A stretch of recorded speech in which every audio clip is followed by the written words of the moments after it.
I've got a fish tank, a dive watch, and a camera. Let's make some cool B-roll. So I need to do a review on this watch. It's a new watch of mine, and it's from my other channel, the Bark and Jack channel. When I do videos or reviews on watches, I try and do something a bit different from that. I hate just sitting behind a desk and just talking about a watch, because that's, for me, it's not all that fun, and I think for the viewer it's not all that interesting. And so I like to try and go out and add a little bit of adventure, add a little bit of something to the videos. I can't do that at the moment because I'm in Scotland and there's a massive lockdown at the moment, so I'm stuck to doing something in my room. But I need to make a hero shot for the video. As this is a dive watch, it's called the Seamaster.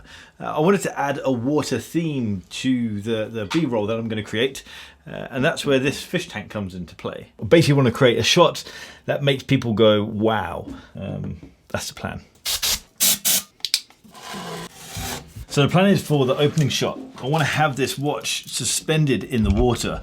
And then I've created this pipe out of a few little bits of pipe. So basically this is going to be under the water, out of shot, and then I'm going to use some compressed air to basically blow bubbles into this water. Everything's highly controlled, so I can have the bubbles happen when I want them to happen. So basically I'm going to have the camera set up my Sony A7s III. It's going to be a standing still shot, but in post, I'm going to zoom in slowly. So I'm going to be doing a little bit of narration, then going to trigger the bubbles, and then it's going to snap into some beefy music, and then just an overall beefy B-roll sequence. I want to focus on the hero shot first. After 120D Mark II is going to be pointing downwards.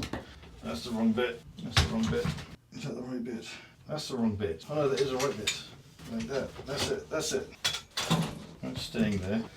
We need the watch. This is a dive watch, so it's going to be very happy in its natural habitat. So basically, I'm going to use an f2.8 105mm lens. I really want that compression, and I want that massively blurred out background. I'm going to be shooting at 100 frames a second. I shoot normally in 25 frames a second, so 100 frames a second is going to be 4 times slower than real life. Oh man, that looks so good. So 100 frames a second, that means we need to record at 200. That means we need to boost the light. Maybe a bit of white could do that. And then boom, like that. So it's just going to have some really soft backlighting just to show there's something there. And it's going to come out like that. Bubbles are going to go in. Oh fuck, that's good. Let's do a take. So I'm going to have quite a long wait. Already. We're going to be zooming in, a little bit of dialogue, a little bit of talking. Let's wait another 10, 9, 2, 1. That's it. Plug in this guy. Actually see what's going on. Let's get this out. Right, and that's it. Okay, cool. This is it, right. Focus, moody lighting, a little bit of talking, slow bubbles. Right, one more go. I'm going to do a loom shot. A UV light charges loom instantly. Dialogue. I'm really chuffed with how that footage turned out. It turned out better than what I expected, which is pretty cool.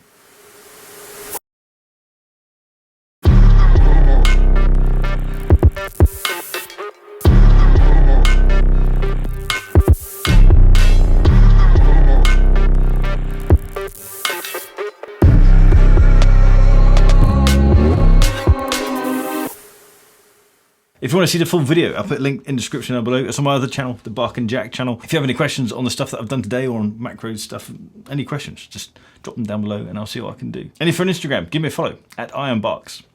I'll see you guys next time.